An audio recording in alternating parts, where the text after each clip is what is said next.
এত গরম, এত তাপ,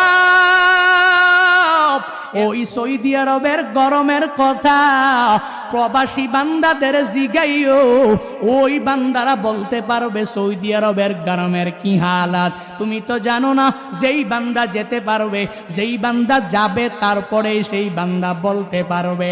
এত গরম, এত তাপ, এত তাপের মধ্যেও প্রবাসীরা যেই পরিমাণ কষ্ট করে, ওই প্রবাসীদেরকে মাঝে মাঝে টেলিফোন করে জিজ্ঞাসা করবেন গরমের কি হালাত, সৌদি আরবের গরমের কি হালাত একটু বলো না। তখন বুঝতে পারবা ওই তাবুকের যুদ্ধের সময়ে কি পরিমাণ গরম, কি পরিমাণ গরম আবহাওয়া। বলে আসমান থেকে অগ্নি বৃষ্টিগুলো মনে হলো নিচের মধ্যে পড়তেছে। এরে আল্লাহর বান্দারা, রহমাতুল্লিল আলামিন মসজিদে নববী থেকে ঘোষণা দিয়া দিলেন তাবুকের যুদ্ধে যাওয়া লাগবে। কোন কোন